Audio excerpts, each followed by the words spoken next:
Jangan lupa subscribe YouTube channel Metro TV News dan jangan lupa nyalakan notifikasinya. Anda menyaksikan Headline News pukul 12 waktu Indonesia Barat, saya Eva Wando. Pemirsa, Polda Jawa Tengah mengungkap kasus penjualan alat tes cepat antigen tanpa izin edar. Polisi menyita barang bukti berupa ratusan box alat tes cepat antigen. Dalam 5 bulan terakhir, pelaku mendapatkan keuntungan 2 miliar 800 juta rupiah. SPM warga Genuk, Semarang diamankan petugas Direktorat Kriminal Khusus Polda Jawa Tengah. Pasalnya, sales yang bergerak di bidang jual beli alat kesehatan tersebut kedapatan melakukan jual beli alat tes cepat antigen tanpa izin edar. Pengungkapan kasus ini bermula dari laporan salah satu klinik kesehatan di Kota Semarang terkait adanya alat tes cepat antigen yang mencurigakan. Polisi kemudian melakukan upaya pemesanan secara online kepada tersangka. Setelah berhasil mendapatkan barang bukti, polisi kemudian menggeledah rumah tersangka. Polisi menemukan 379 box alat tes cepat antigen, 59 kotak stik swab, serta sejumlah dokumen penawaran dan data pengiriman barang. Dalam kurun waktu 5 bulan melakukan aktivitas jual beli alat tes cepat antigen, tersangka sudah mendapatkan keuntungan sekitar 2 miliar 800 juta rupiah. Tersangka akan dijerat dengan Undang-Undang Kesehatan serta Undang-Undang Perlindungan Konsumen dengan ancaman hukuman 5 tahun penjara dan denda 2 miliar rupiah.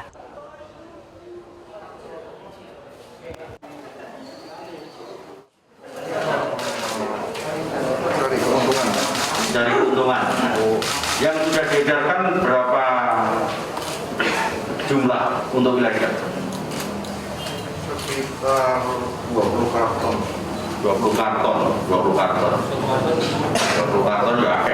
Jadi beliau motifnya mencari keuntungan, modus operandinya. Dan kami telah terhubung dengan Dirkrimsus Polda Jawa Tengah Kombes Pol Johansen Ronald Simamora untuk mengetahui lebih lanjut terkait dengan kasus penjualan alat rapid test antigen tanpa izin edar ini.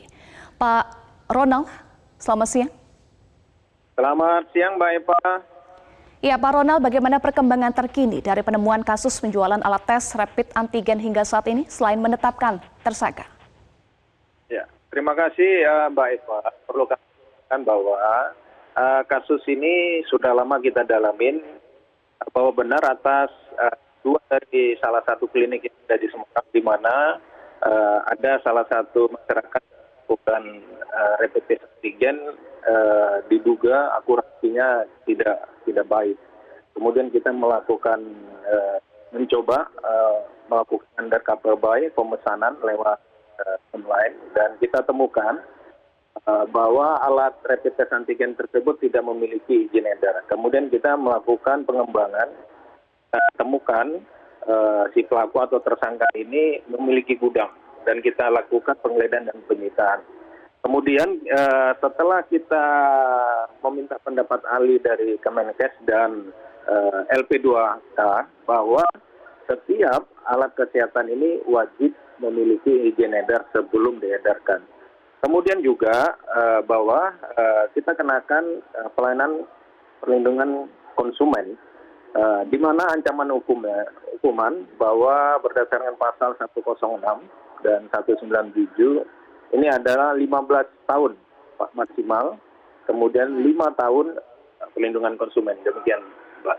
Baik, artinya tersangka akan dijerat dengan 2 pasal sekaligus ya Pak ya? Pasal berlapis? Betul sekali. Ya. Baik. Kemudian apakah akan kita ya, silakan.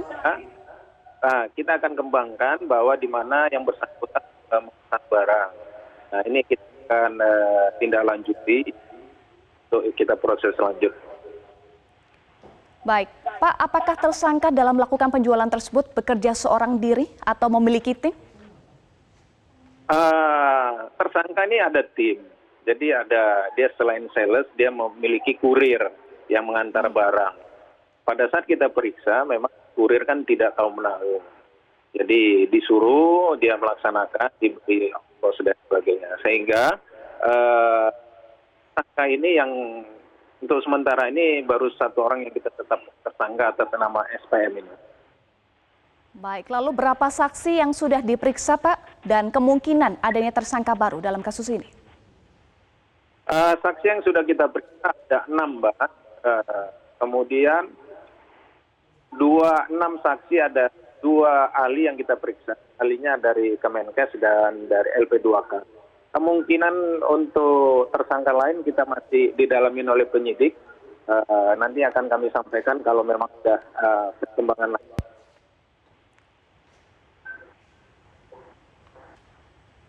Baik, terima kasih Dirkrimsus Polda Jawa Tengah Kombes Pol Johansen Ronald Simamora sudah bergabung bersama kami di Headline News.